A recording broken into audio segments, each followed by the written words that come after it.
بسم الله الرحمن الرحيم. الحمد لله وكفى والسلام على عباده الذين اصطفى. أما بعد، قال الله تبارك وتعالى: ومن أحسن قولا ممن دعا إلى الله وعمل صالحا وقال إنني من المسلمين.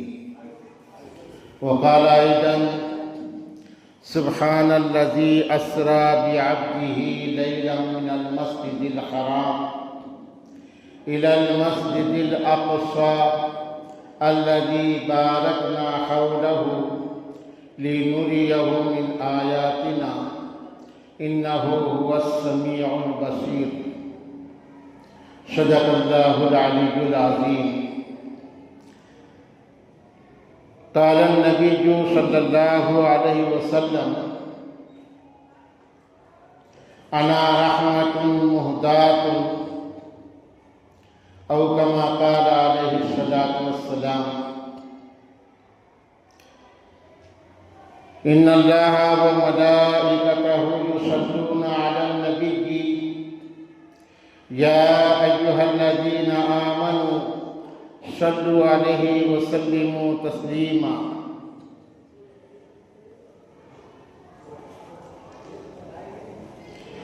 جزا الله تعالى أن محمدا صلى الله عليه وسلم ما هو أهله. قرآن کریم میں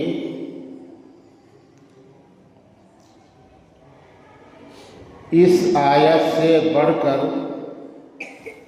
اور کوئی آیت نہیں ہے حضور پاک صلی اللہ علیہ وسلم کے مقام اور مرتبے کو بتانے والی، جبکہ پورا کلام پاک اللہ کے نبی کی شان ہے، عظمت ہے، سیرت ہے. اور کئی آیات میں اللہ تبارک و تعالیٰ نے آپ کے مقام اور مرتبے کا ذکر فرمایا ہے، لیکن من جملہ تمام آیات کے یہ آیت ان اللہ و ملائکتہ، اس سے بڑھ کر کوئی آیت نہیں ہے جو اللہ کے نبی کے مقام اور مرتبے کو بتاتی ہے.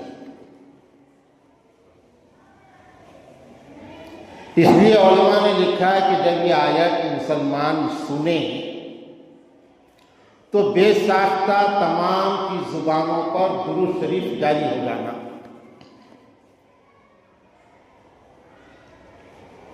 اور درود شریف ایک ایسی عبادت ہے جس کا چھپا کے پڑھنے سے زیادہ بتا کے پڑھنا زیادہ ثواب ہے. اس میں اخلاص نہیں ہے دل میں پڑھنے کا، نہیں. درود شریف آواز سے پڑھنا زیادہ ثواب ہے. اور تمام عبادات میں یہی ایک ایسی عبادت ہے جس کا ثواب کسی بھی قیمت پر رد نہیں ہوتا. اخلاص سے پڑھو کیا دکھلاوے کے لیے پڑھو یا ریاکاری کی نیت سے پڑھو، درود شریف کے پڑھنے پر بہرحال ثواب ملتا ہے. اور یہ بات بھی حضور پاک صلی اللہ علیہ وسلم کے مقام اور مرتبے کو بتاتی ہے کہ اللہ کے نزدیک حضور پاک صلی اللہ علیہ وسلم کا کتنا اونچا مقام ہے. اللہ کہہ رہے ہیں مسلمانوں سے کہ بے شک اللہ اور اللہ کے پورے فرشتے نبی صلی اللہ علیہ وسلم پر درود بھیجتے ہیں.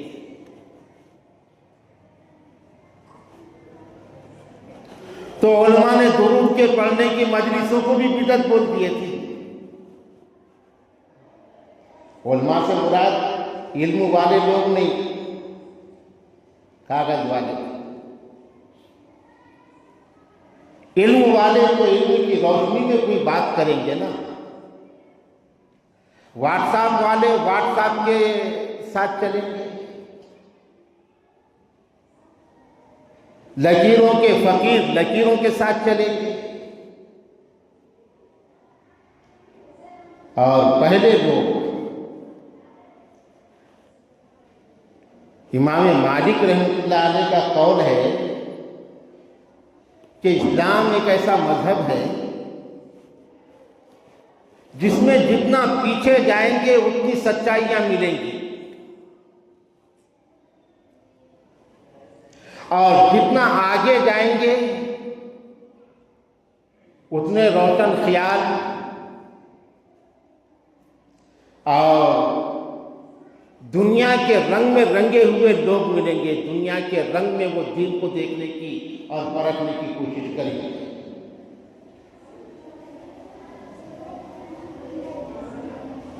لا يصلح آخر هذه الأمة إلا بما صلح به أولها، یہ امام مالک رحمۃ اللہ علیہ کا قول ہے۔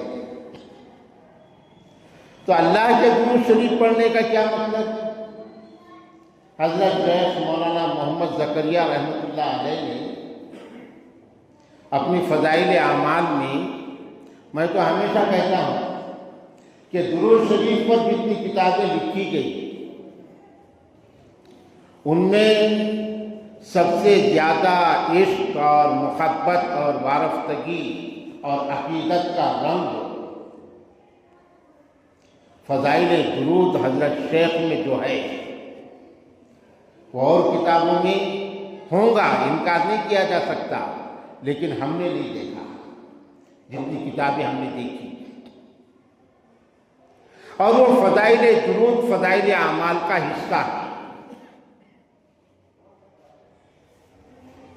اور فضائل اعمال پر جماعت کا کام دنیا میں پھیل گیا، اور اب وہ کتاب ناکارہ ہو گئی،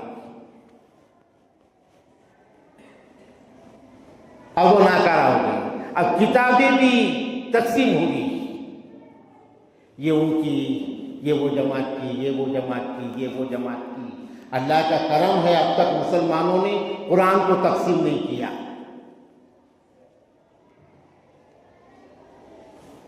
قرآن کے متعلقات بھی تقسیم ہو گئے۔ ایک بہت بڑا طبقہ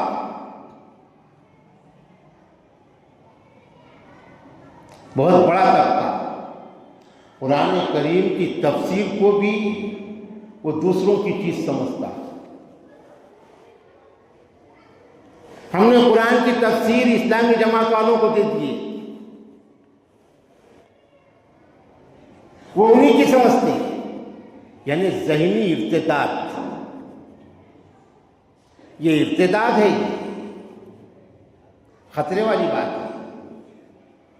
اس کو کہتے ہیں سوچ کا، فکر کا اور ذہن کا ارتداد۔ تو قرآن کی تفسیر بھی اگر دوسروں کو دے دیے تو پھر تم قرآن خالی زیارت میں اور میت میں اور دسویں میں پڑھتے گا، اور دکان کے افتتاح، مکان کے افتتاح میں۔ وہ تو قرآن کی برکتیں ہیں، مقصد نہیں ہے۔ دکان کے افتتاح میں قرآن پڑھ سکتے ہیں، وہ برکت ہے، مقصد نہیں ہے قرآن کا۔ مکان کی افتتاح میں ہمارے مرحومین کو ارسال کرنے کے لیے، ثواب پہنچانے کے لیے قرآن پڑھ سکتے ہیں۔ یہ الگ بات ہے کہ ہوشیار لوگوں نے اس کو بھی بدعت بتا دیا۔ بدعت کیا کیا ہے ان کو ہی پوچھنا پڑے گا۔ ہوشیار لوگوں، پرانے لوگ بیوقوف تھے، وہ سنت اور بدعت کے مفہوم سے واقف نہیں تھے،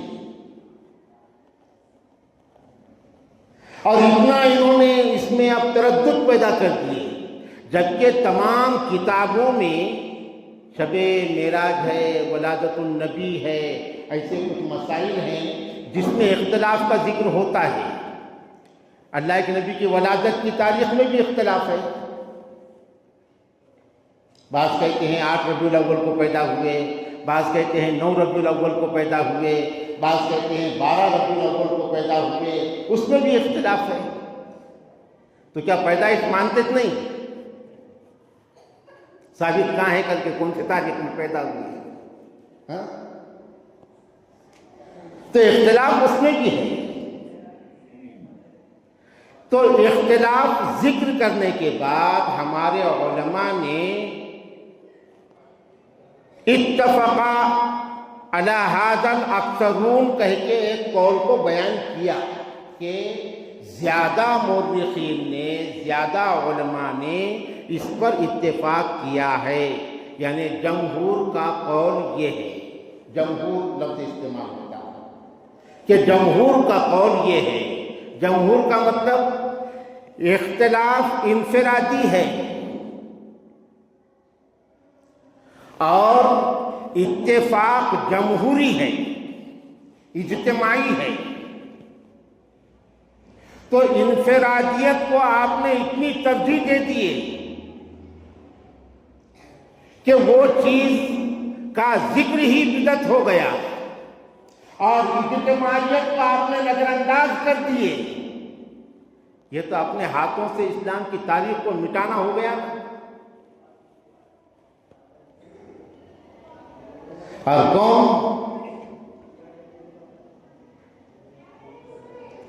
مشکل ہوتا، بولنا بھی مشکل ہوتا۔ افسوس کی بات ہے، افسوس کی بات ہے۔ اس سے بہت ساری دین کی عظمتیں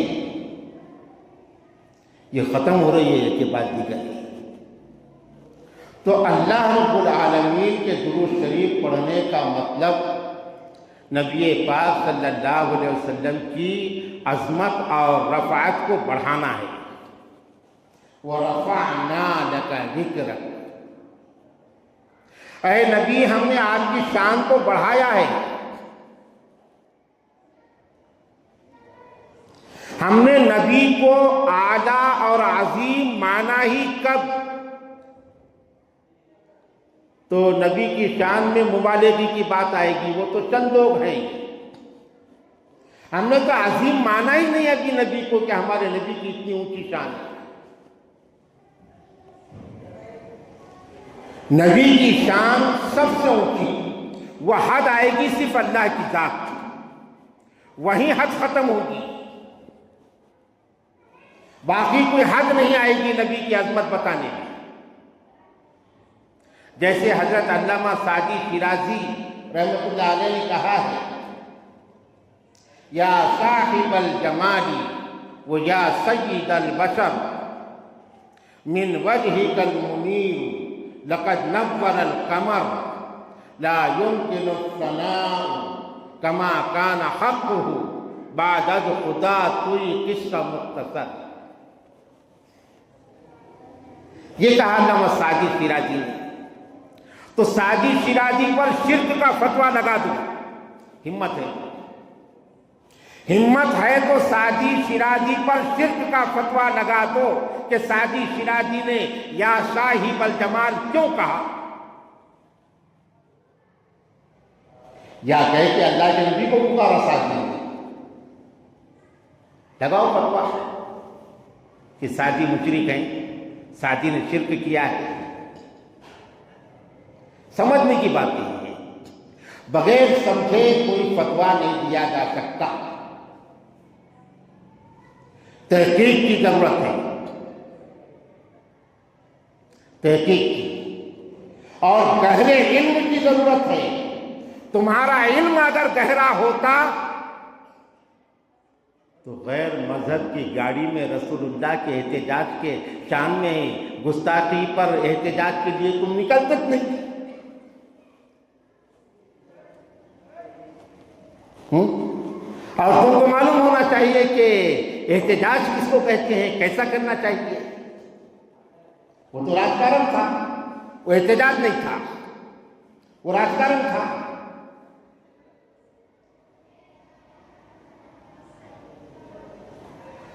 تو سمجھنے کی ضرورت ہے، دین الگ ہے، دین کو سمجھنا پڑے گا، اتنا آسان نہیں ہے۔ حضرت مولانا محمد قاسم نانکوی رحمۃ اللہ علیہ دارالعلوم دیوبند کے بانی ہیں،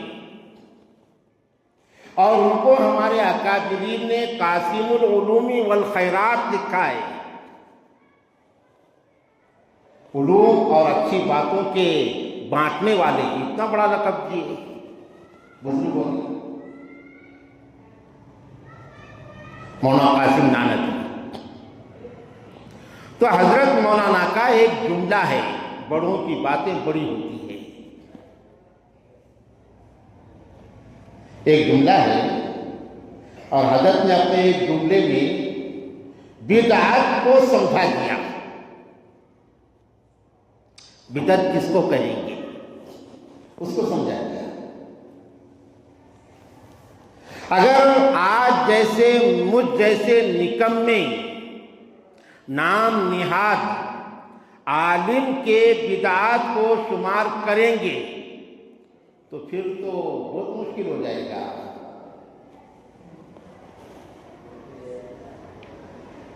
زندگی گزارنا ہی مشکل ہو جائے گا۔ جو صحابہ نے اور جو نبی نے کیا وہ سنت، اور جو صحابہ اور نبی نے نہیں کیا وہ بدعت۔ اگر یہی بدعت کی تعریف اگر ہم نے پکڑ لیے تو بہت مشکل ہو جائے گا، ہم تو کچھ کر ہی نہیں سکیں گے۔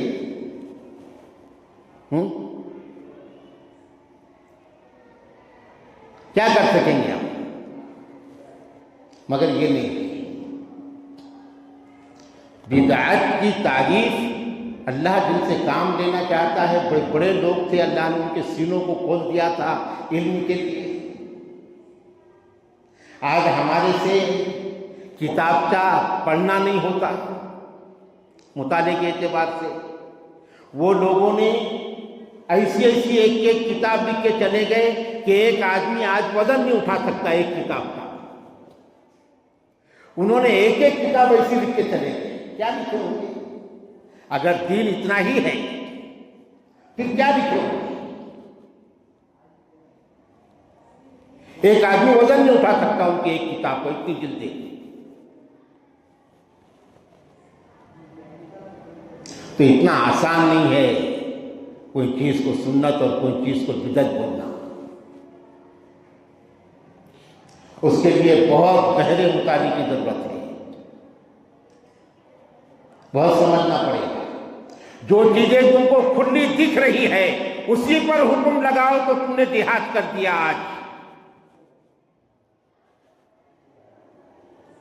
آج علن اعلان مسلمان جو کر رہا ہے اور چھاتی ٹھوک کے کر رہا ہے، اسی پر حکم لگاؤ تو تم نے جہاد کر دیا۔ تم تو ان کے ساتھ میں خوشیاں منا رہے،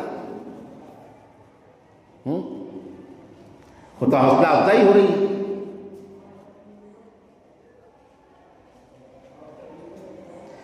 تو حضرت مولانا محمد قاسم نانوتوی رحمۃ اللہ علیہ نے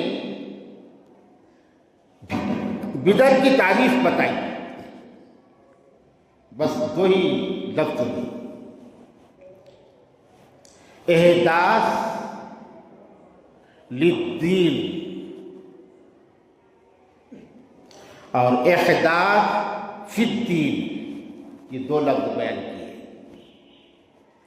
احداث لفظ استعمال ہوا ہے حدیث میں،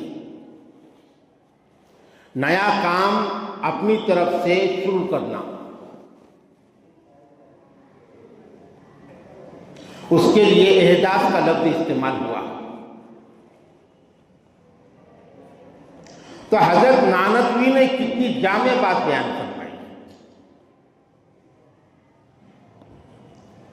اب ہم تو صرف وہ حدیث کا ترجمہ کر لیتے ہیں، کل محدثۃ بدعہ،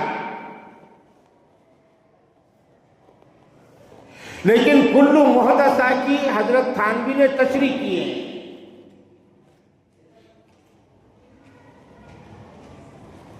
اور یہ فرمایا ہے کہ احداث فی الدین بدعت ہے۔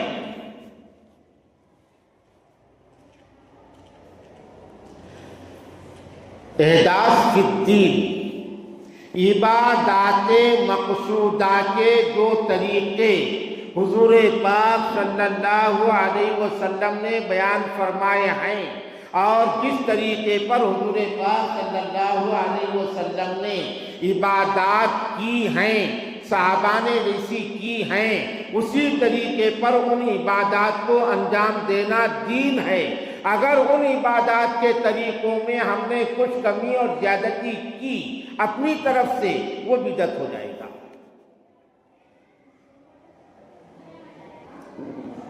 جیسے آزان دینا سننا ہے،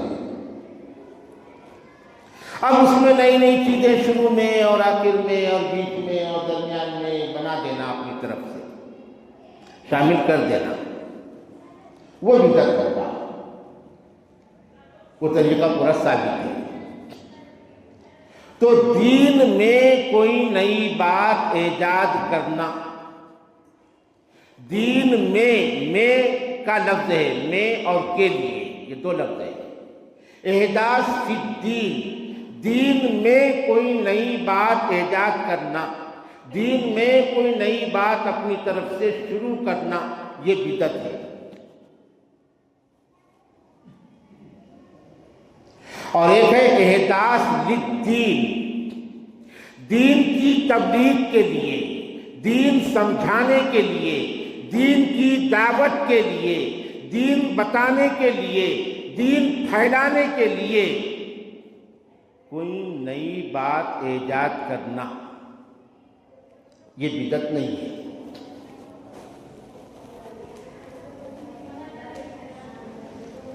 کتنی جامع بات ہے۔ تو اس بات پر ہم کو قائم رہنا پڑے گا۔ اگر اس بات کو ہم نے چھوڑ دیے اور ہر نئی بات کو بدعت بولے تو پھر نئے طرز کے مدارس بند کر دینا پڑیں گے، جماعت کا پورا کام بند کر دینا پڑے گا، سب بدعت ہو گئی گا۔ اللہ کے نبی نے یا صحابی نے 3 دن کب لگائے؟ ہم تو 72 گھنٹے بولتے ہیں نا، 72 گھنٹے لگنا، تو یہ تو بدعت ہو گیا۔ 2.5 گھنٹے مسجد میں بیٹھنا، یہ تو بدعت ہو گیا۔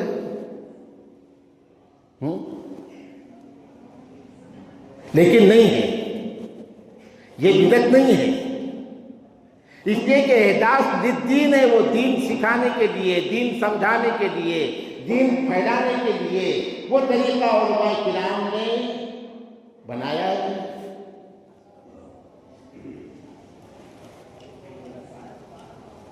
تو احداث للدین میں یہ باتیں بھی آئی ہیں، اور یہی سوچ کر ہمارے اکابرین بعض مخصوص مواقع، مخصوص دن اور مخصوص راتوں میں ملت کی رہنمائی کیا کرتے تھے، کرتے آئے ہیں، مخصوص راتوں میں، مخصوص دنوں میں۔ اور دن، راتیں، اوقات، ان کی سعادت اور نحوست سے انکار نہیں کیا جا سکتا۔ دن، راتیں، اوقات اور جگہیں، ان کی سعادت اور نحوست سے انکار نہیں کیا جا سکتا۔ حضرت مجدد الف ثانی رحمۃ اللہ علیہ کے مکتوبات میں اس کا ذکر ہے۔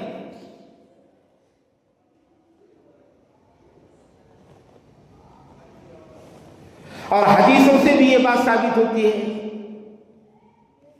جمعہ کے دن درود شریف پڑھنا عام دنوں میں پڑھنے سے زیادہ ثواب ہے، تو دن کی فضیلت ثابت ہوئی نا، پورے دن ایک جیسے کہاں ہو گئے۔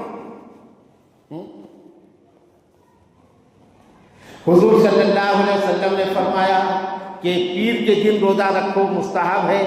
وجہ بیان کی، کیوں پیر کے دن روزہ کیوں رکھو؟ حدیث میں وجہ بیان کی، اس لیے کہ اس دن میں پیدا ہوا۔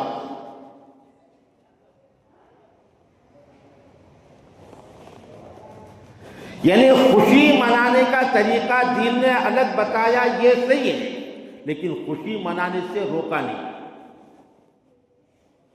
نبی کے پیدائش کی خوشی منانا بدعت نہیں ہے، سنت ہے۔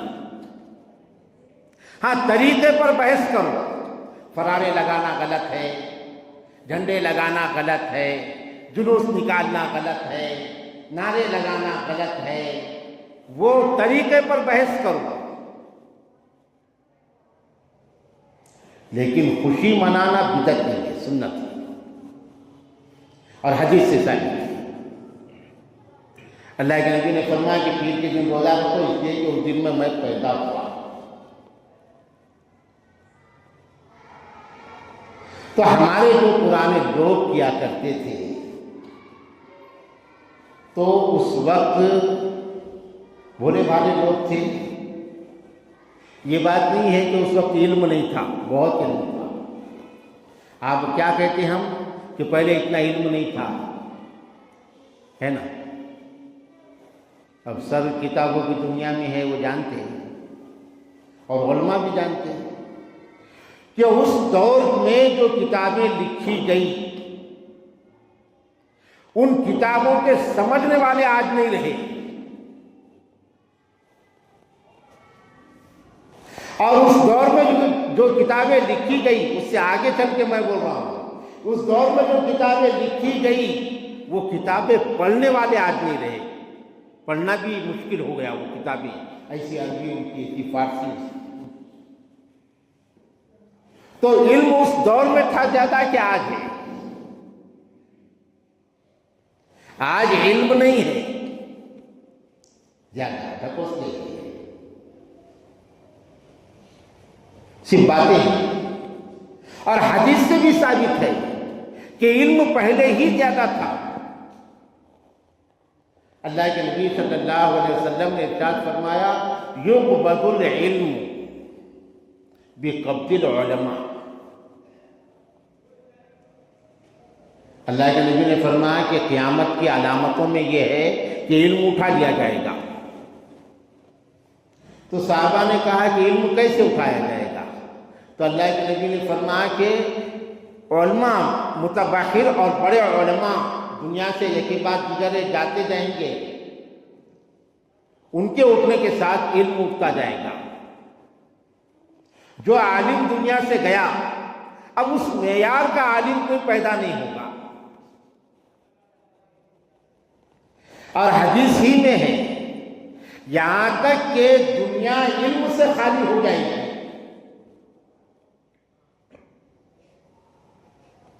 اور لوگ پھر علم والے سمجھ کے کسی کو فتوے پوچھیں گے کہ یہ علم والے ہیں، تو وہ فتوے دیں گے، خود بھی گمراہ ہوں گے اور لوگوں کو بھی گمراہ کریں گے۔ فَأَفْتَوْا فَضَلُّوا وَأَضَلُّوا۔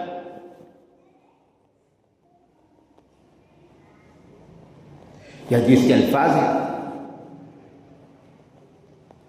تو جس دور میں، یعنی اس دور میں علم زیادہ تھا، تو اس دور میں شب معراج کا بھی اہتمام ہوتا تھا مسجدوں میں۔ کرو ہمت، تمہارے باپ دادا گمراہ تھے بولنے کی، کیا ہمارے بڈھے گمراہ تھے؟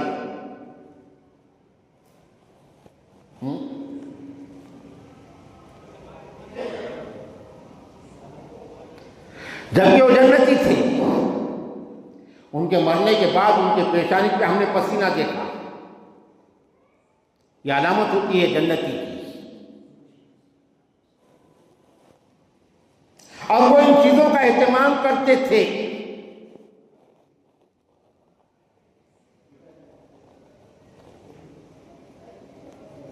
بھولے بھالے لوگ تھے ظاہر میں، اور مومن کی علامت ہے، مومن بھولا بھالا ہوتا ہے۔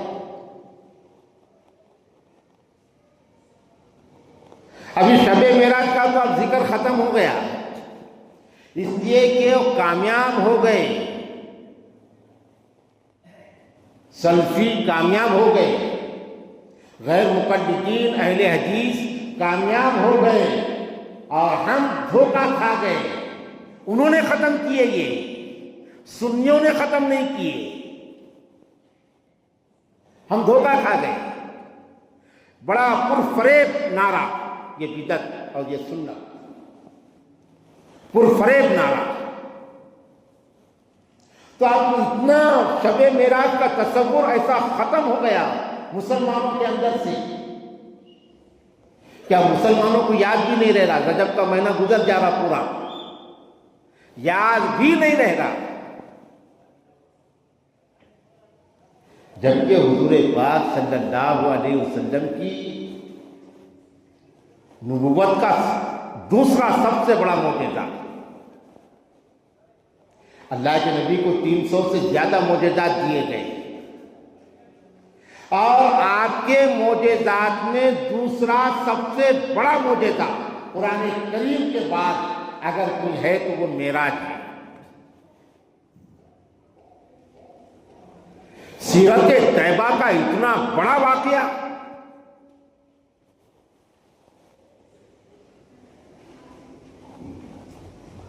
اور اس کو ہم نے اتنی آسانی سے ختم کر دیے. امت کے دلوں سے، مسلمانوں کے اندر سے، کہ کدھر مہینہ آ رہا ہے اور گزر جا رہا ہے کسی کو پتہ نہیں. جبکہ اسلامی تاریخ کا ہر مہینہ اپنے اندر رسول اللہ کی سیرت کو لیا ہوا ہے. اسلامی تاریخ کا ہر مہینہ اسلام کی تاریخ کو اپنے اندر لیا ہوا ہے، اور وہ معلوم ہونا چاہیے ہمارے بچوں کو، ہماری نسلوں کو.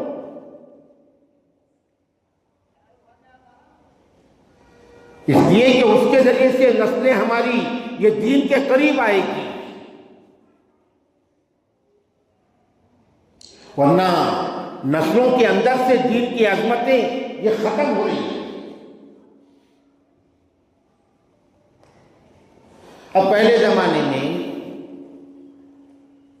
یعنی آج سے کچھ دن پہلے، زید کا انتقال ہو گیا تو اس کے 2 دن کے بعد زیارت رکھتے تھے مسجد میں. 10 دن کے بعد پھر اور قرآن خوانی ہوتی تھی، پھر 40 دن کے بعد ہوتی تھی. میں یہ نہیں کہہ رہا ہوں کہ اب ہونا چاہیے،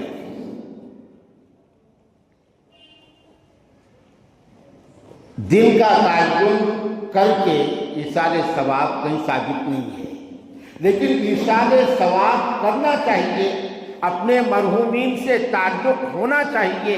وہ بھی ختم ہو گیا. کیوں؟ اس لیے کہ تم نے اس کو بدعت بول دیے. زیارت کرنا بدعت، 10واں کہلوم بدعت. تشریح کر کے قوم کو سمجھانا چاہیے تھا نا. اور جب وہ لوگ کرتے تھے تو وہ بھی غلط نہیں تھا. اب کریں گے ویسا تو غلط ہوگا، اور جب وہ کرتے تھے تو غلط نہیں تھا. اس لیے کہ زید کا انتقال ہو گیا تو پربھنی کا آدمی میت میں شریک ہونا مشکل تھا. سواریاں نہیں تھے، بڑے لوگ تھے تو گھوڑوں پر آتے تھے، چھکڑے میں آتے تھے، اور اکثر لوگ پیدل سفر کرتے تھے. یہ راستہ ہے پربھنی کا پیدل راستہ، پاندان ہے نا، پیدل سفر کرتے تھے. تو ان کو خبر پہنچنا، موبائل نہیں تھا.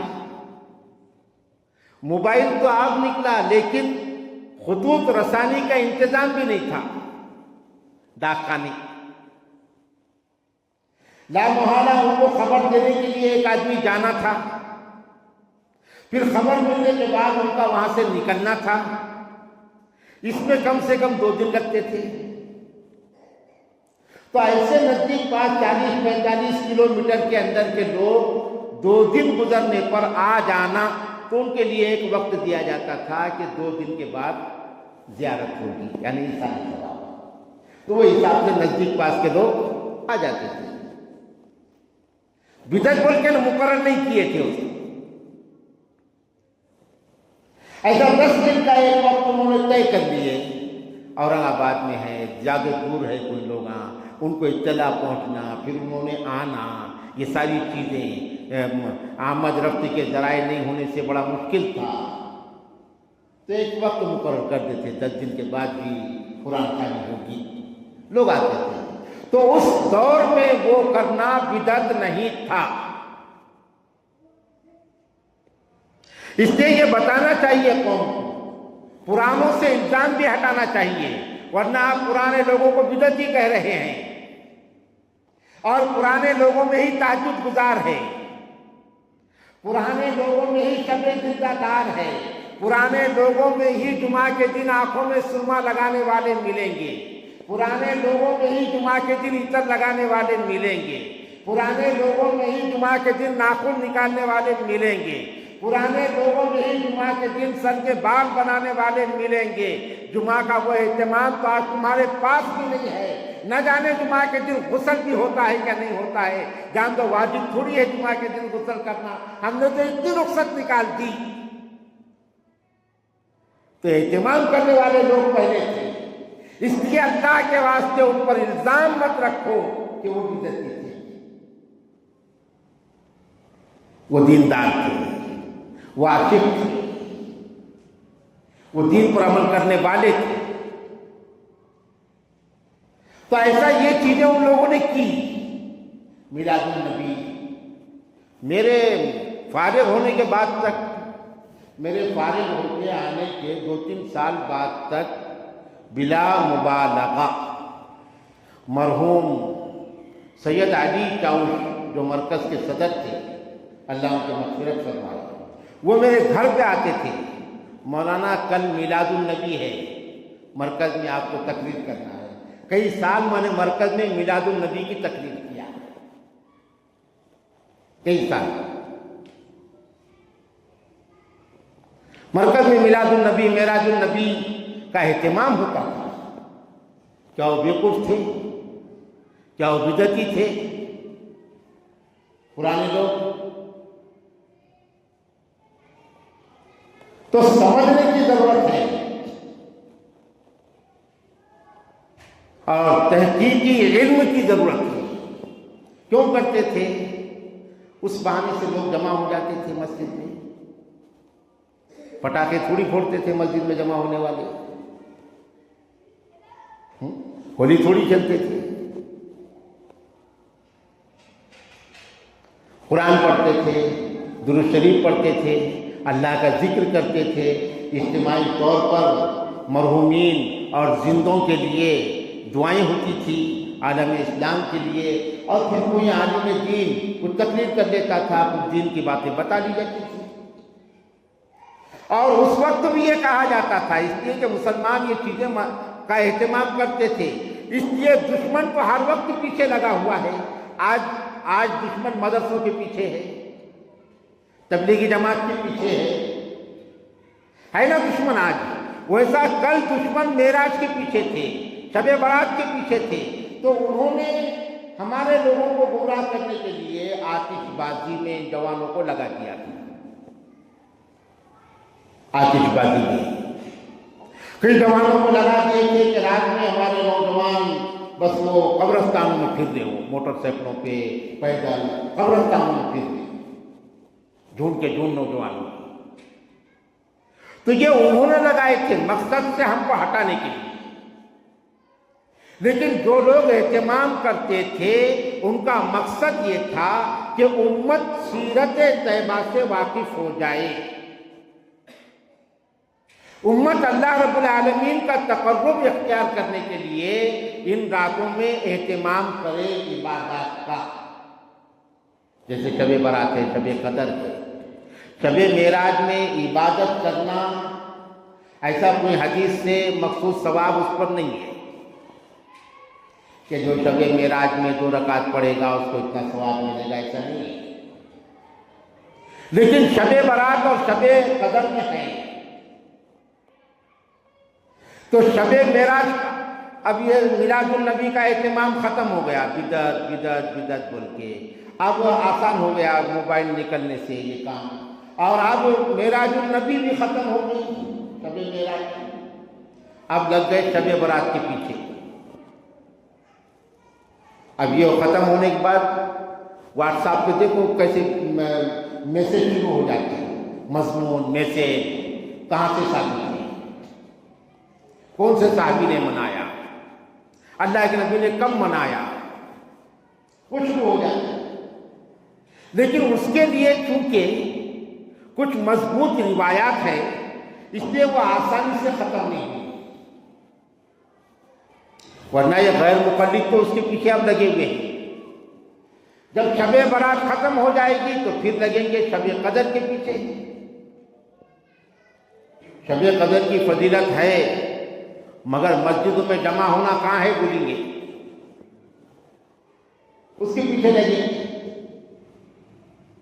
تو یہ شیطانیت ہے، شیطان اپنے کاریگروں سے کام لے رہا ہے۔ تو معراج کا جو واقعہ ہے یہ حضور پاک صلی اللہ علیہ وسلم کی زندگی کا دوسرا سب سے بڑا معجزہ، پہلا بڑا معجزہ قرآن کریم۔ معجزہ کہتے ہیں اللہ نے نبی کو دی ہوئی ایسی طاقت جس کے سامنے دنیا عاجز ہو جائے، جس کے سامنے دنیا کا بس نہ چلے، اس کو کہتے ہیں معجزہ۔ اور یہی چیز یا اس کے جیسی کوئی چیز اللہ تعالیٰ اپنے ولیوں کو بھی دیتا ہے، اس کو کہتے ہیں کرامت۔ کرامات الاولیاء حق، وہ بھی برحق ہے، اولیاء کرام کی کرامتی۔ تو قرآن کریم سب سے بڑا علمی معجزہ اللہ کے نبی، پوری دنیا کو قرآن نے چیلنج کر دیا، اس کے جیسی ایک چھوٹی سی صورت بنا کے لاؤ۔ اس دور میں چیلنج کیا جس دور میں عرب اپنے سوا کسی کو زبان کا دھنی مانتے نہیں تھے۔ عرب کے معنی ہی آتے ہیں فصیح البیاں، بلیغ اللسان، سب سے زیادہ سخنور اور بلیغ بلاغت والا عرب کے معنی۔ تو عربوں نے ہم کو عجم کہا اور انہوں نے اپنے آپ کو عرب کہا تھا کہ ہمارے سے زیادہ زبان کا دھنی اور زبان کا ماہر کوئی نہیں ہے، ہمارے سوا جتنے ممالک جتنے انسان ہیں وہ عجم ہیں، یعنی گونگے، گونگے، ان کو کچھ بولتے نہیں آتا۔ ان عربوں کو قرآن نے چیلنج کیا تھا کہ ان کنتم فی ریب مما نزلنا علی عبدنا فاتوا بسورۃ من مثلہ۔ اس کے بعد ایک آیت کہا تھا ایسی بنا کے لاؤ۔ تو اس وقت دنیا کے عرب کے بڑے بڑے زبان داں اور شاعر، انہوں نے اجتماعی کوشش کی، ایک کے تو بس کی بات نہیں ٹھہری، اجتماعی کوشش کی، وہ سب مل کر کے انہوں نے قرآن کے جیسی کچھ آیتیں بنانے کی کوشش کی۔ جبکہ ایسے شاعر تھے، الشعر الجاہلی ایک کتاب ہے، اس اللہ کے نبی کے پہلے کے دور کے جو شعراء تھے ان کا کلام ہے الشعر الجاہلی۔ پہلے مدرسوں کے نصاب میں پڑھائی جاتی تھی، اب پڑھانے والے نہیں رہے تو ختم ہو گئے، ختم ہو گئے۔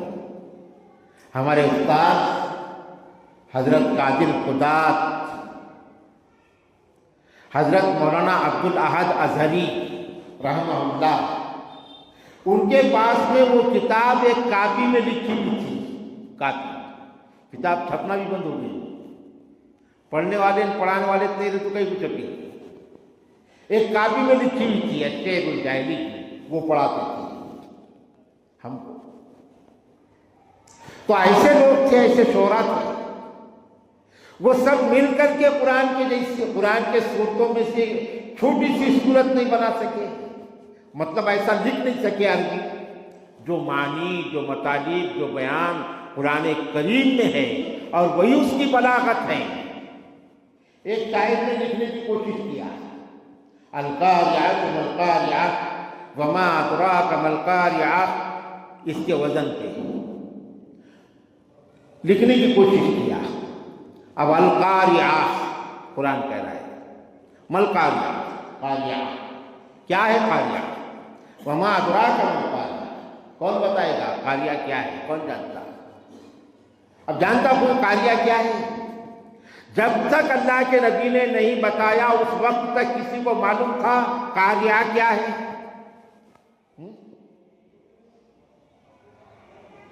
تو ایک نے اس کے وزن پر بنانے کی کوشش کی، الفیل ملفیل وما ادراک ما الفیل لہ خرطوم طویل وَلَهُ ذَنْبٌ نَبِيلٌ۔ اب ہاتھی کس کو نہیں معلوم؟ اندھے نہیں ہوں کرا تو بولے گا یہ ہاتھی ہے نا؟ اس نے کوشش کیا تو ایسا کیا، تو دنیا یہ چیلنج کو نہیں قبول کر سکی، اور آج تک اِنَّا نَحْنُ نَزَّلْنَا الذِّكْرَ وَإِنَّا لَهُ لَحَافِظُونَ۔ عام پڑھنے والے کو قرآن بتا دیتا ہے کہ یہاں کہیں چھپنے میں غلطی ہو گئی، یہ اعجاز ہے قرآن کریم کا۔ اللہ نے اس کی حفاظت کا ذمہ لیا ہے، قیامت تک رہے گا، محفوظ رہے گا، قیامت قرآن پر قائم نہیں ہوگی۔ اللہ تعالیٰ قرآن کریم کے الفاظ کو اٹھا لیں گے، علم اٹھا لیں گے اللہ تعالیٰ۔ قرآن قدیم ہے نا، یعنی ہمیشہ سے ہے، ہمیشہ رہے گا، اس لیے کہ وہ اللہ کا کلام ہے، کتاب نہیں ہے۔ کتاب میں اور کلام میں بہت بڑا فرق ہے۔ کلام یعنی اللہ کی ذات سے نکلا ہوا، اللہ کلیم ہے، وہ اس کا کلام ہے، گویا اللہ کی صفت ہے، اور اللہ اپنی ذات اور صفت کے ساتھ حی ہے اور قیوم ہے، ہمیشہ سے ہے، ہمیشہ رہے گی۔ اللہ کی ذات بھی ہمیشہ سے ہے، ہمیشہ رہے گی، اللہ کی صفات بھی ہمیشہ سے ہے اور ہمیشہ رہے گی۔ میں طاقتور ہوں، آج ہوں، آج سے سال کے بعد میں کمزور ہو جاؤں گا، پھر 2 سال کے بعد کمزور ہو جاؤں گا۔ نہ میں یعنی ذاتی اعتبار سے کوئی ہمیشہ سے ہے، نہ صفات کے اعتبار سے کوئی ہمیشہ سے ہے، نہ ہمیشہ رہے گا۔ اللہ کی ذات ہمیشہ سے ہے اور ہمیشہ رہے گا، اور ایک دوسرے نہ اس کی ذات میں اضافہ ہوتا ہوگا، اس لیے کہ گنجائش نہیں ہے، نہ اس کی ذات میں کمی ہوگی، وہ ہمیشہ سے ہمیشہ۔ تو قرآن ہمیشہ رہے گا، اس پر دنیا میں بڑی بحثیں ہوئی، وہ الگ موضوع ہے۔ تو یہ قرآن اللہ کے نبی کا معجزہ اللہ نے عطا کیا۔ دوسرا معجزہ شب معراج۔ شب معراج کب ہوئی؟ یعنی معراج کب ہوئی؟ حضور صلی اللہ علیہ وسلم کو نبوت ملی۔ کب ملی نبوت؟ اللہ کے نبی کی عمر کیا تھی جب آپ کو نبوت ملی؟ بولو، تم بولو۔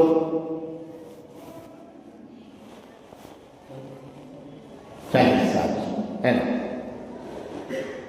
40 سال کی عمر میں آپ پر اللہ نے قرآن کو اتارا، تو اس کو کہتے ہیں نبوت ملی، جبکہ آپ تو پہلے سے ہی نبی تھے۔ یہ اصطلاح ہے، آپ پر قرآن اترا، 40 سال کی عمر آپ کی ہوئی، جبکہ آپ نبی کب سے ہیں؟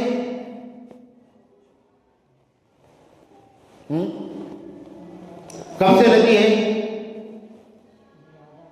ہاں شاباش، اللہ کے نبی نے فرمایا کنت نبیا، میں نبی تھا، وآدم بین الماء والطین، جبکہ آدم کا گارا تیار تھا، آدم مٹی اور پانی کے درمیان تھے۔ پرسوں کچھ دن پہلے جامع مسجد میں ایک مہاراشٹر کے اول مفتی صاحب بیان کر رہے تھے جامع مسجد میں، تو انہوں نے بہت ساری چیزیں بیان کی ہیں جس کو جھول بولیں گے بیان کا، تو اس میں ایک چیز یہ بھی بیان کی انہوں نے کہ اللہ کے نبی جب نبی نہیں تھے، حضور صلی اللہ علیہ وسلم جب نبی نہیں تھے، اس وقت انہوں نے اپنی بیوی سے مشورہ کیا اللہ کو پانے کے لیے کیسا پائیں گے اللہ، تو یہ بتائیں انہوں نے کہ مشورے سے آپ نے ذکر شروع کر دیا، ایسا بتایا مہاراشٹر کے اول مفتی، جبکہ یہ سب بے بنیاد باتیں، اور ان الفاظ کو اگر گہرائی میں لے جایا جائے تو عقیدے کا بڑا فساد لازم آتا ہے۔ تو اللہ کے نبی ہمیشہ سے نبی ہے، ہمیشہ سے مطلب آدم علیہ السلام کا گارہ تیار تھا، سب سے پہلے مشیت کے انوار سے، یہ عقیدہ ہمارا ہے، اس لیے کہ دیوبند کے بانی کا ہے، دیوبند کا بانی دنیا کا متبحر عالم دین، وہ جتنا قرآن اور حدیث کو سمجھا ہم اتنا نہیں سمجھ سکتے، تو ان کا عقیدہ ہمارا عقیدہ سب سے پہلے مشیت کے انوار سے نقش روئے محمد بنایا گیا، پھر اسی نقش سے مانگ کر روشنی بزم کون و مکان سجایا گیا۔ کتنی بڑی بات بیان کی، اول ما خلق اللہ نوری، ٹھیک ہے، جدید ذہن کے لوگ اس کو ایک من گھڑت حدیث بولیں گے اور بولتے ہیں، لیکن میں اشرف علی تھانوی کا ماننے والا ہوں، اور میرا دماغ، میرا ذہن اور میرا دل یہ مانتا ہے کہ آج اس حدیث کو جو من گھڑت حدیث بول رہا ہے، اس سے زیادہ تو اشرف علی تھانوی سمجھنے والے تھے نا۔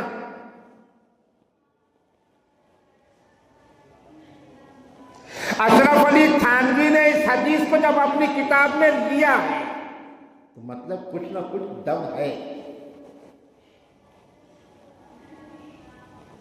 اس لیے ہم اپنے پرکھوں کے آگے نہیں جائیں گے، تم جاؤ، ہم نہیں جائیں گے۔ تو اول ما خلق اللہ نوری، اس کو سامنے رکھ کر حضرت مولانا قاسم نانوتوی نے کہا سب سے پہلے مشیت کے انوار سے نقش روئے محمد بنایا گیا، پھر اسی نقش سے مانگ کر روشنی بزم کون و مکان سجایا گیا۔ اس کو سامنے رکھیں تو اللہ کے نبی صلی اللہ علیہ وسلم عرب کے مشہور شہر مکہ میں پیدا ہوئے، آپ کے والد بزرگوار کا نام بڑھو نا، آپ کے والد بزرگوار کا نام کیا تھا؟ ہمارے نبی کے والد کا نام کیا تھا؟ عبداللہ صاحب۔ ہمارے نبی کے والد کا نام عبداللہ، ماں کا نام آمینہ، والد مکہ کے تھے، ماں مدینہ کی تھی۔ مکہ میں آپ پیدا ہوئے، مدینہ سے دین پھیلا نبی پاک صلی اللہ علیہ وسلم کا، آپ کا بچپن بھی پیارا، آپ کے پیدائش کی بھی واقعات خارق عادت، عام بچے پیدا ہوتے ہیں، لیکن آپ کی پیدائش کی گھڑی نرالی، دن نرالا، کیفیت نرالی۔ وہ ماں کے تاثرات ہم سنے دیکھے پڑھے کتابوں میں۔ آمینہ جب آپ اپنے ماں کے بطن میں تھے، اس وقت اس ماں کے تاثرات دیکھے، تاریخ کا حصہ ہے، آمینہ کیا کہتی ہے؟ جب آپ اپنے والد بزرگوار کے صلب میں تھے، اس وقت اس بات کی کیفیت تاریخ میں لکھی ہوئی ہے، اس کو ہم پڑھیں۔ ابھی تو نبی دنیا میں نہیں آیا تھا، اس کا نور دنیا دیکھ رہی تھی، اس کی کیفیات دنیا دیکھ رہی تھی، اس کے جلوے دنیا دیکھ رہی تھی، اس کی برکتیں دنیا دیکھ رہی تھی، تو آنے کے بعد کا کیا عالم ہوگا؟ تاریخ میں ہے۔ ایک یہودن نے حضرت عبداللہ کے پیشانی کو دیکھ کر حضرت عبداللہ کا دامن پکڑ لیا اور کہا میں آپ سے شادی کرنا چاہتی ہوں۔ تاریخ میں ہے، میں آپ سے شادی کرنا چاہتی ہوں۔ خوبصورت خاتون، لیکن وہ آخری نبی کا بننے والا باپ، جتنے باپ دنیا میں پیدا ہوئے یقیناً عبداللہ کے جیسی قسمت کسی نے نہیں لایا، اور اس باپ کے بارے میں یہ دنیا بحث کر رہی ہے، تو ان کا کیا بھروسہ ہے کس کو کیا حکم لگا دیں گے؟ عبداللہ مسلمان تھے کیا نہیں تھے؟ اس باپ کے بارے میں یہ دنیا بحث کر رہی ہے، اس ماں کے بارے میں یہ دنیا بحث کر رہی ہے، کیا حکم لگا دیں گے؟ وہ زندہ ہوتے تب بحث کرنا چاہیے تھا نا، نبی کو نبوت ملنے کے بعد عبداللہ زندہ ہوتے اس وقت بحث کرنا چاہیے تھا۔ عبداللہ کیا تھا؟ ان کی کیا اعتبار ہے؟ کس کو کیا بول دیں گے؟ تو دامن پکڑ لیا یہودن نے اور کہا کہ عبداللہ میں آپ سے شادی کرنا چاہتی ہوں، خوبصورت خاتون۔ حضرت عبداللہ نے جلدی سے دامن چھڑا دیا اور اپنے چچا کے پاس آ گئے، کہا کہ مشورہ کر کے بولوں، لیکن نور کا قلم لے کر لکھ دیا تھا قدرت نے، کیا ہے؟ نور کا قلم لے کر لکھ دیا تھا قدرت نے،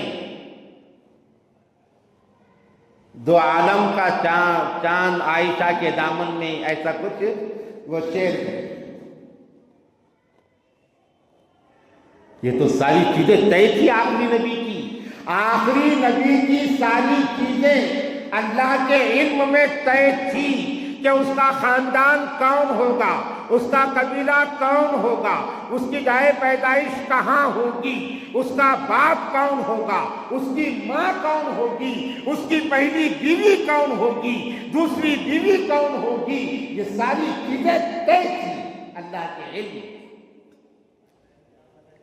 اس لیے کہ رہتی دنیا تک جس کی نبوت کا سکہ اللہ کو باقی رکھنا تھا، تو سوچئے اللہ تعالیٰ اس ذات کو کیسے بنانے والے تھے کہ دونوں جہاں آئینہ دکھلا کے رہ گئے، لانا پڑا تم ہی کو تمہاری مثال میں۔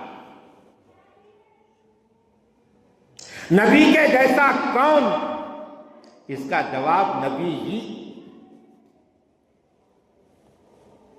بعد خدا بزرگ تو یہ قصہ مختصر۔ تو آپ کا بچپن، پیدائش کے پہلے کی یہ چیزیں، پیدائش ہوئی، دنیا میں انقلاب آ گیا، ایران کا آتش کدہ بجھ گیا، دنیا میں انقلاب آ گیا، یہودی اس وقت مایوس ہو گئے، اب ہماری روحانی سلطنت ختم۔ وہاں پہ دشمنی ہے، یہ دشمنی آج کی کل کی نہیں ہے، یہ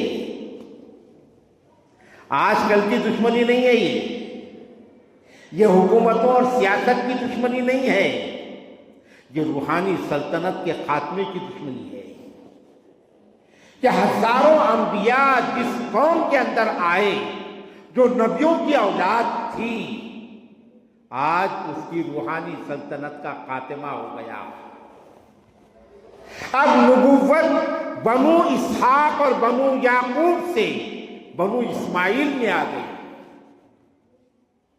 ابراہیم علیہ السلام کے دوسرے لڑکے ان کی اولاد میں بنو اسماعیل میں آ گئی۔ یہودیوں نے بچپن میں آپ کو معاذ اللہ قتل کرنے کی بڑی کوشش کی۔ ملتے ہیں نا واقعات بچپن میں، مدینہ میں بھی، مکہ میں بھی، مدینہ میں بھی۔ آپ کھڑے رہے، دیوار ڈھکیل کے دے دی، کچھ کر دیے، مگر جسے اللہ رکھے اسے کون چکھے؟ تو یہ نہیں ہوا۔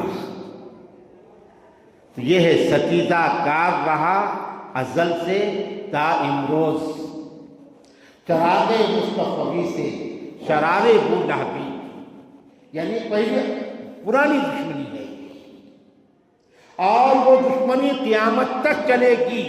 دجال کے قتل پر یہ دشمنی ختم ہوگی۔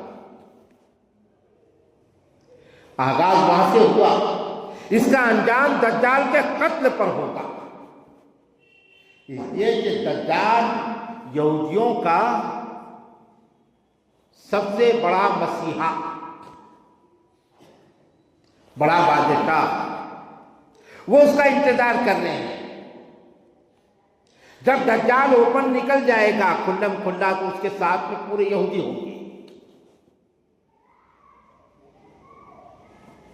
اور حضرت عیسیٰ علیہ السلام، مہدی علیہ السلام اس کو قتل کریں گے۔ وہاں یہودیت، صہیونیت اور اسلام کی جنگ کا خاتمہ ہوگا۔ یہ ہے تاریخ۔ تو اللہ کے نبی پیدا ہوئے، آپ کا بچپن بڑا نرالا، بڑا پیارا۔ شق صدر 4 مرتبہ ہوا۔ اللہ کے نبی کا شق صدر، سینہ چاک کیا گیا۔ اس کو شق صدر ہی کہتے ہیں، دوسرا کچھ نہیں بولیں گے۔ وہی لفظ اس کے لیے بڑا پیارا ہے سیرت کا۔ 2.5 سال کی عمر میں 1 مرتبہ ہوا جب آپ بچے تھے۔ 10 سال کی عمر میں 1 مرتبہ ہوا جب آپ باشعور ہو گئی تھی، جیسا لڑکپن۔ پھر نبوت ملنے کے بعد 1 مرتبہ ہوا 40 سال کے آس پاس، اور اس کے بعد 51 سال 8 مہینے 20 دن کے بعد ہوا آخری مرتبہ۔ اس لیے کہ معراج جب آپ کو ملی، نصیب ہوئی، اللہ نے عطا کیا، اس وقت حضور پاک صلی اللہ علیہ وسلم کی عمر شریف 51 سال 8 مہینے 20 دن، واللہ عالم بالصواب، آپ کی عمر تھی جب آپ کو معراج نصیب ہوئی۔ تو اس مرتبہ آخری شق صدر ہوا۔ سوال یہ پیدا ہوتا ہے کہ شق صدر کیا ہے اور کیوں ہوا ہے نا؟ یہ قسطوار بیان کرنے کی چیزیں ہیں یہ۔ تو سوال یہ پیدا ہوتا ہے کہ شق صدر کیا ہے اور کیوں ہوا؟ شق اس کے معنی پھاڑنا، چاک کرنا، چیرنا، شاخ بولتے نا۔ اور صدر کے معنی دل، سینے کو کہتے ہیں لیکن یہاں مراد دل ہے۔ صدر، سینہ چاک کر کے آپ کا دل نکالا گیا۔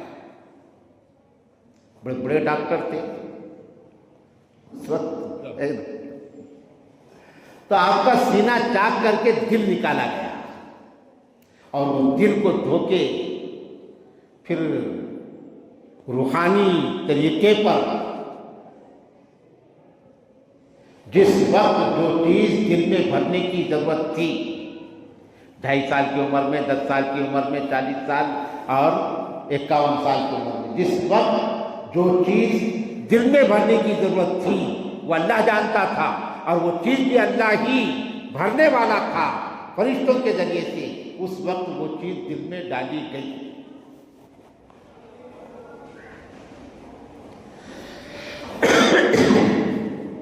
اس سے معلوم ہوتا ہے کہ دل کتنی اہم جگہ ہے، چیز ہے دل انسان کا، سب کچھ دل ہے۔ فی کل جسد مضغہ اذا صلحت صلح الجسد کلہ واذا فسدت فسد الجسد کلہ۔ تو اس پر انشاءاللہ کسی موقع پر ہم بیان کریں گے شق صدر کی حکمتیں اور دل کتنی اہم چیز ہے۔ تو 4 مرتبہ آپ کا شق صدر ہوا، اس لیے کہ یہ لمبا موضوع ہے، اس کو چھیڑیں گے تو وہ مکمل نہیں ہوگا۔ تو اس موقع پر بھی آپ کا شق صدر ہوا۔ آپ یعنی اللہ کے نبی حضرت ام ہانی کے مکان پر تھے، وہ ان کی پھوپھی زاد بہن تھی، ہے نا، حضرت ام ہانی رضی اللہ تعالیٰ عنہ۔ تو وہاں سے حضرت جبرائیل نے آپ کو حتیم لائی، یعنی بیت اللہ، خانہ کعبہ۔ خانہ کعبہ کے 2 حصے ہیں اصل میں، ایک حصہ ہے چھت والا اور ایک حصہ ہے بغیر چھت کا۔ تو جو بغیر چھت کا ہے اس کو حتیم کہتے ہیں، جبکہ وہ بھی اصل کعبے کا ہی حصہ ہے۔ خانہ کعبہ کے اندر کی جگہ کی جو عظمت ہے اور جو اہمیت ہے، وہی اہمیت حتیم کے جگہ حصے کی ہے۔ اس کو ایسی باؤنڈری ہے، ابھی باؤنڈری لی گئی، اس پہ چھت نہیں ہے۔ کیوں نہیں ہے چھت؟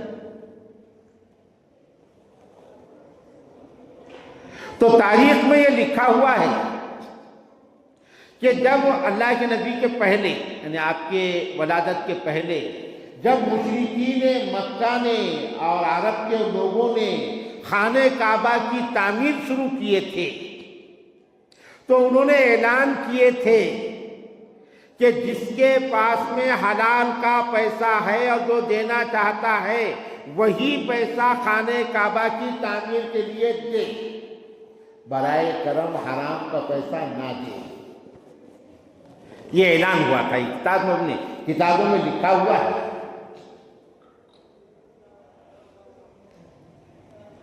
حلال اور حرام کیا ہے؟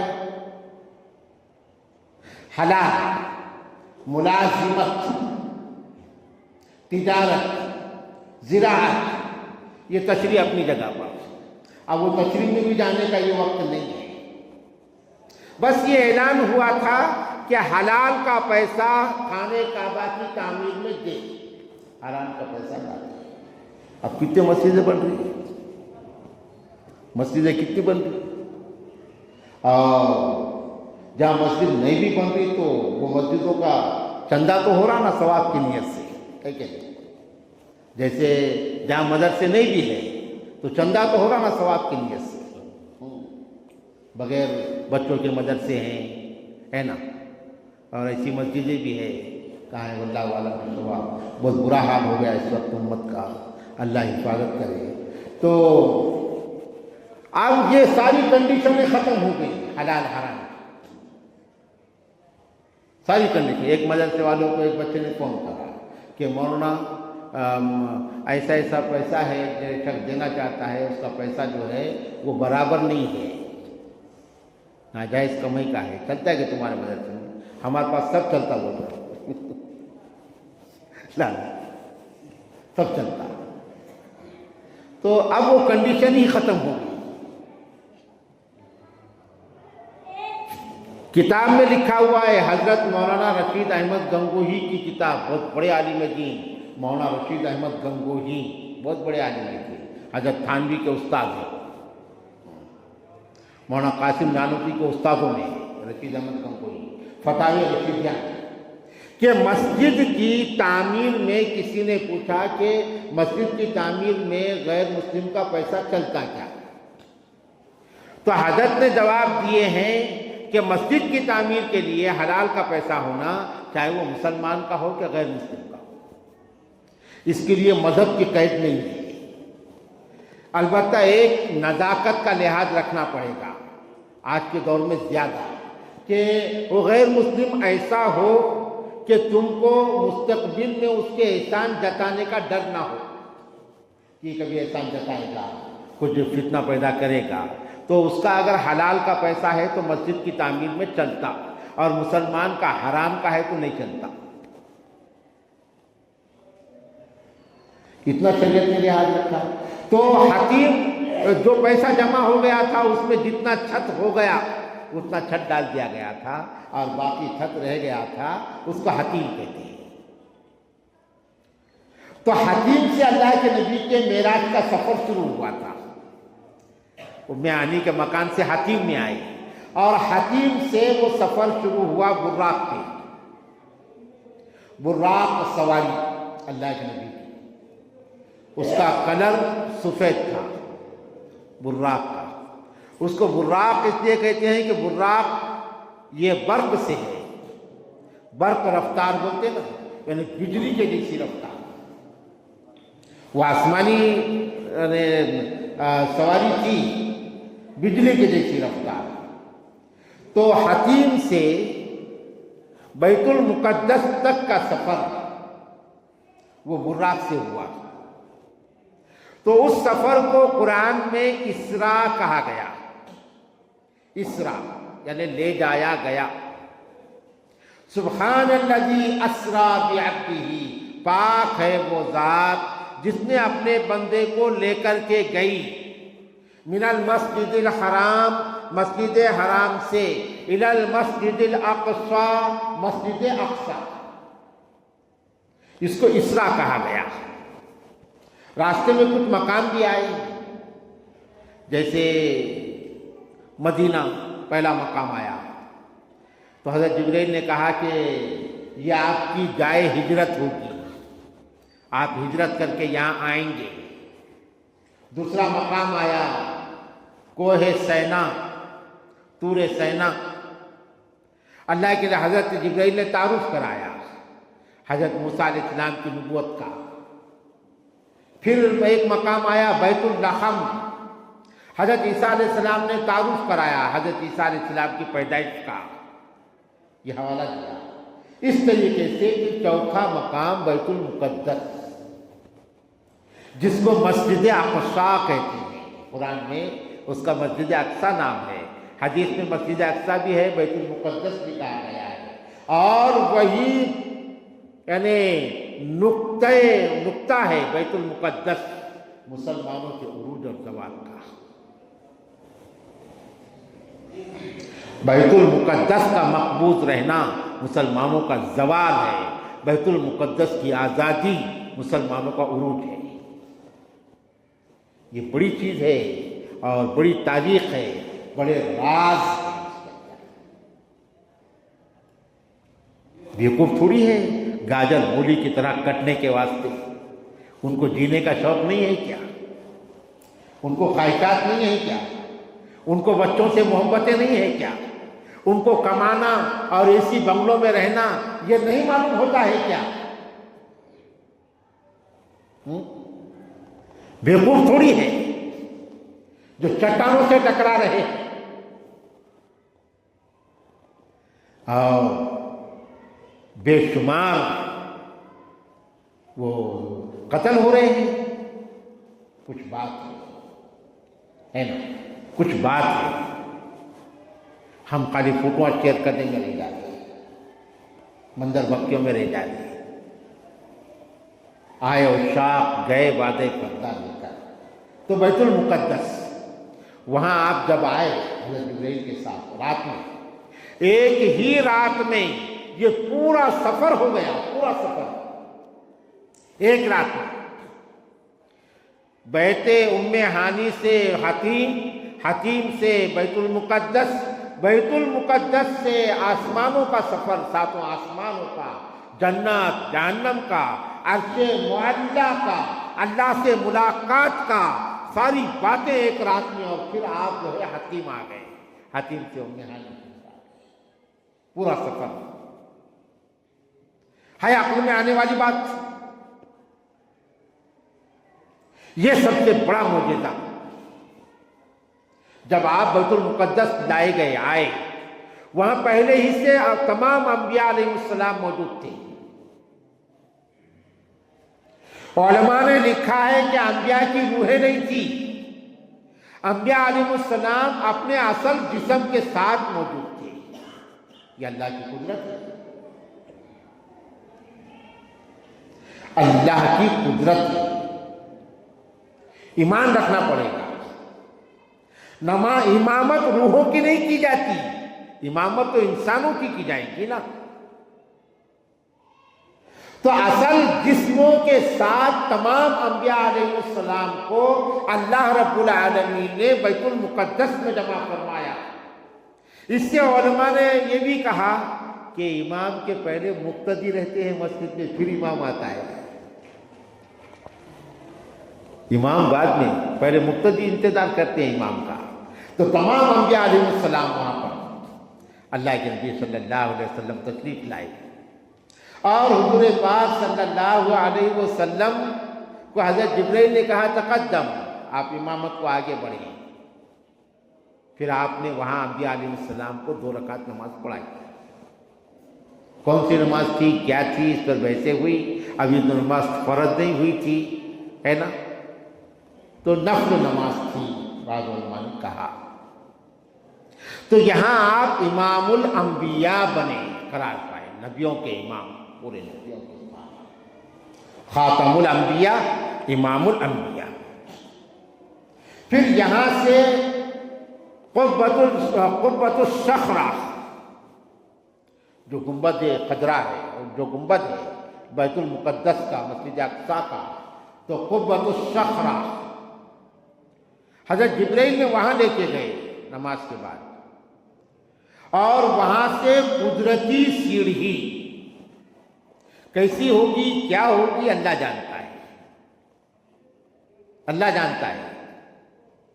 وہ اپنی یہ لوہے کی بنائی ہوئی تھوڑی تھی سیڑھی، ہے نا، قدرتی چیز، اس کو سیڑھی کہتے ہیں کہ معراج کے معنی سیڑھی کیا آتے ہیں، معراج کے معنی سیڑھی کیا آتے ہیں۔ وہاں سے آپ نے عروج کیا ہے، اوپر چڑھنے کو عروج کہتے ہیں۔ حضرت جبرائیل علیہ السلام کے ساتھ وہاں سے آپ کا عروج ہوا ہے۔ اس میں یہ لکھا ہے کہ درمیان میں آپ کے ساتھ کچھ ایسی چیزیں بھی پیش آئی، بائیں طرف سے آواز آئی، کوئی آواز دیا، آپ نے دیکھا نہیں۔ حضرت جبرائیل نے کہا کہ یہودیت ہے۔ پھر دائیں طرف سے آواز آئی، پھر آپ نے نہیں دیکھا۔ حضرت جبرائیل نے کہا کہ عیسائیت ہے، جو آپ کو اپنی طرف متوجہ کرنا چاہتی ہے، مقصد سے ہٹانے کے لیے۔ مقصد ہے نا، ایک مقصدی سفر پر ہے، مقصد سے ہٹانے کی، توجہ کھیننے کے لیے عیسائیت ہے۔ پھر آپ چلے تو ایک خوبصورت، انتہائی خوبصورت مزین ہو کر ایک دوشیزہ سامنے آ گئی، دوشیزہ۔ آپ نے اس سے نظر پھیر لی، دوشیزہ یعنی ایک لڑکی، خوبصورت، انتہائی خوبصورت مزین چیزوں میں، آپ نے نظر پھیر لی۔ حضرت جبرائیل نے کہا کہ دنیا ہے،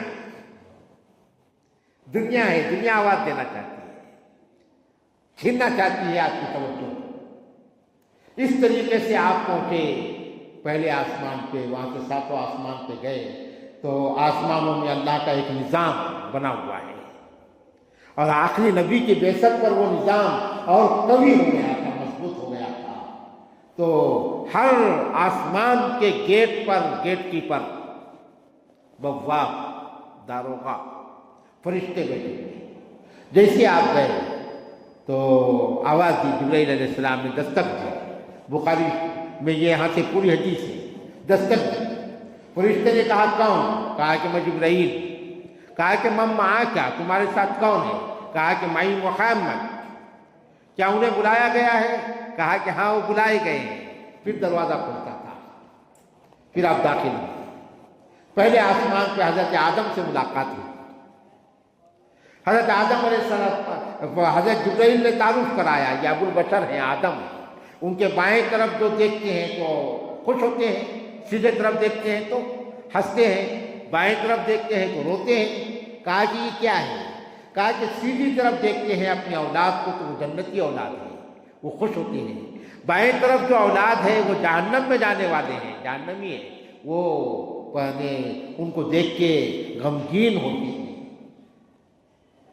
تو گئے اللہ کے نبی صلی اللہ علیہ وسلم ان کے نزدیک تو سلام کیے۔ حضرت آدم علیہ السلام نے یا ابنی کہا اور حضرت ابراہیم نے یا ابنی کہا جواب دینے میں یا سلام کرنے میں۔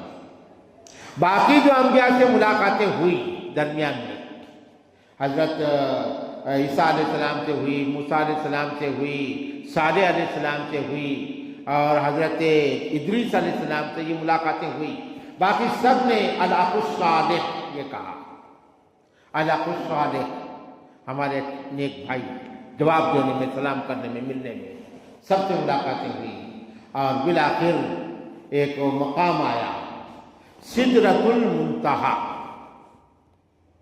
وہ آسمانوں کی انتہا، زمین کی انتہا اور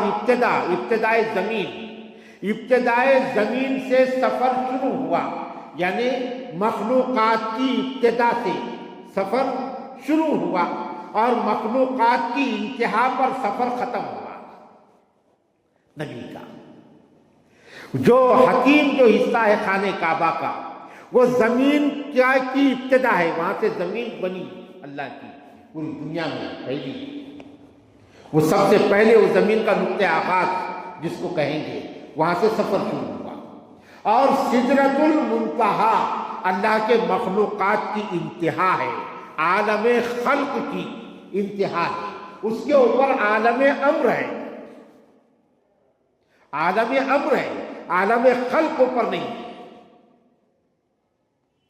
تو حضرت جبرائیل رک گئے، تو قرآن نے اس نقطے کو بیان کیا ہے کہ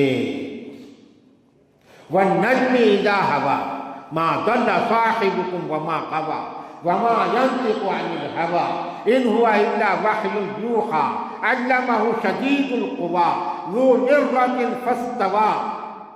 اس کیا ہے؟ وَهُوَ بِالْأُفُقِ الْأَعْلَىٰ ثُمَّ دَنَا فَتَدَلَّىٰ فَكَانَ قَابَ قَوْسَيْنِ أَوْ أَدْنَىٰ۔ معراج کی عظمت کو اللہ نے یہاں بیان کیا، فَكَانَ قَابَ قَوْسَيْنِ أَوْ أَدْنَىٰ۔ یہ ہے نبی کی فضیلت، ہماری کسی نبی کو یہ مقام نہیں ملا، اللہ کے اتنے نزدیک۔ دو کمان، یہ دو کمانیں ہیں، یہ دو کمانوں کے درمیان فاصلہ کتنا ہے؟ ایک پلر کا اتنا فاصلہ ہے نا دو کمانوں کے بیچ میں، بس اتنے قریب اللہ کے تھے ہمارے لیے۔ فَكَانَ قَابَ قَوْسَيْنِ أَوْ أَدْنَىٰ، یا اس سے بھی قریب، أَوْ أَدْنَىٰ، یا اس سے بھی قریب۔ تو حضرت جبرائیل تو پہلے رک گئے، عالم خلق جہاں ختم ہوتا ہے جبرائیل وہاں رک گئے، اس کے آگے ہماری رسائی نہیں ہے۔ پھر آپ گئے اور وہاں جانے کے بعد پھر وہ تحیات پورا وہاں مکمل ہوا۔ التحیات للہ والصلوات والطیبات، تین تحفے اللہ کی خدمت میں پیش کیے، جانی عبادت، مالی عبادت، زبانی عبادت، سب اللہ کے لیے۔ پھر اللہ نے جواب دیا السلام علیک ایھا النبی ورحمۃ اللہ وبرکاتہ۔ اللہ سلام، رحمت، برکت، تین تحفے اللہ نے نبی کو دیا۔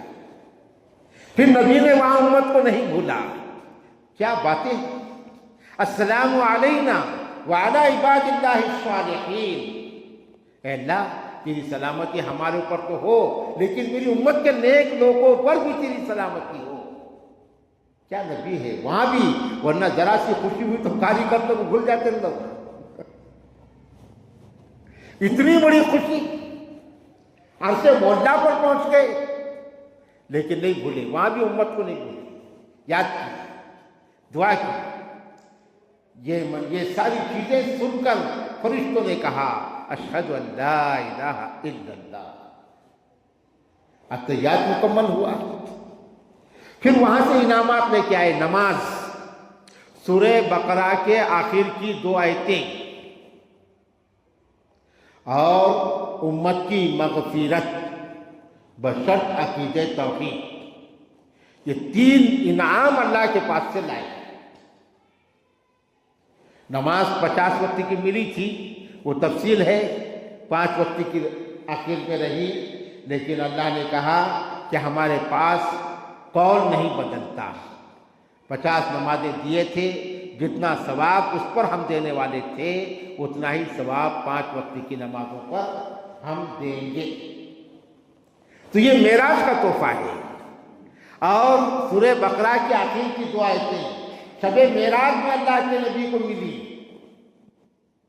اور امت کے لیے چیز کہ آپ کی امت کا جو بھی آدمی عقیدہ توحید پر رہے گا، شرط یہ ہے تو اس کی ہم مغفرت کر دیں گے. مشرک کی مغفرت نہیں کریں گے. من مات لا یشرک باللہ دخل الجنہ. اب انداز لگاؤ کہ عقیدہ توحید کا سنبھالنا کتنا مشکل ہے. اس لیے معمولی چیز، خالی کلمہ پڑھ لیے، نام رکھ دیے مسلمانوں کے جیسا یا کچھ بن گئے، اتنا آسان نہیں ہے عقیدہ توحید، جب اتنی بڑی چیز اللہ نے اس پر رکھا. من مات لا یشرک باللہ دخل الجنہ. جو اس حالت میں مرا مسلمان کہ اس کا توحید کا عقیدہ سلامت رہا، اس نے زندگی میں شرک نہیں کیا، وہ جنت میں جائے گا ایک دن. یہ بھی چیز آپ کو وہیں ملی. بہرحال یہ مختصر کچھ باتیں میں آپ کے سامنے بیان کرنے کی کوشش کیا. پھر اللہ کے نبی صلی اللہ علیہ وسلم وہاں سے پھر واپس بیت المقدس آئے، قبۃ الصخرہ، اور وہاں سے پھر حضرت جبرائیل کے ساتھ حتیب آئے، اور اس طرح یہ سفر ختم ہوا. اس کے بعد جب آپ نے اس کو بیان کیا تو پھر مشرکین تو مذاق اڑانے لگے. دیکھو آپ تو یہ پاگل ہو گئے، اب تو کہہ رہے ہیں کہ ایک رات میں نے یہ بھی دیکھا، یہ بھی دیکھا، یہ بھی دیکھا، یہاں بھی گیا، وہاں بھی گیا. تو مشرکین نے کہا کہ ابو بکر کو بہکانے کا اچھا موقع ہے. مگر وہ لوگ کتنے سستے اور اتنے آسان نہیں تھے، ہے نا. دنیا نے محنت کی ان کے اوپر، مگر وہ پہاڑ تھے استقامت کے. حضرت ابو بکر کو بہکانے کا موقع اچھا ہے، اس لیے کہ ابو بکر کچھ مانتے ہی نہیں، یہ تو مان جائیں گے. کہا کہ ابو بکر سنیں کیا کہہ رہے ہیں تمہارے ساتھی، کیا کہہ رہے ہیں؟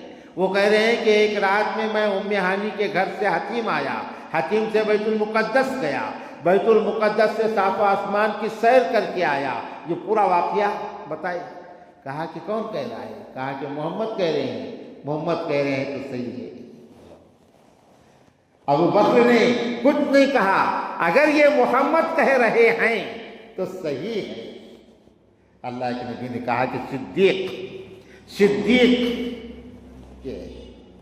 یہ تھے صحابہ کرام. بہرحال یہ معراج کے واقعے کی سیدھا اور مختصر کچھ تفصیل ہے. تاریخ کا مطالعہ کرنا چاہیے، سیرت کا مطالعہ کرنا چاہیے، حضور پاک صلی اللہ علیہ وسلم اور صحابہ کو سمجھنا چاہیے. یہ ہمارے ایمان کی تقویت اور ایمان کو بنانے کے لیے، بچانے کے لیے بہرحال بہت ضروری ہے. اللہ تعالی ہم تمام کو سمجھنے اور سمجھ کر عمل کرنے کی توفیق نصیب فرمائے. انشاءاللہ شب معراج آج یہ مہینے سے یہاں شروع ہوئی، تو اب انشاءاللہ یہاں شب معراج کے عنوان پر ہر رجب کے 27ویں شب اس قسم کے بیانات اور یہ چیزیں یہ انشاءاللہ جاری رہے گی. اللہ تعالیٰ اس کو قائم رکھے، کوئی رہے نہ رہے، اللہ تعالیٰ اس نظام کو قائم رکھے. وآخر دعوانا ان الحمد للہ.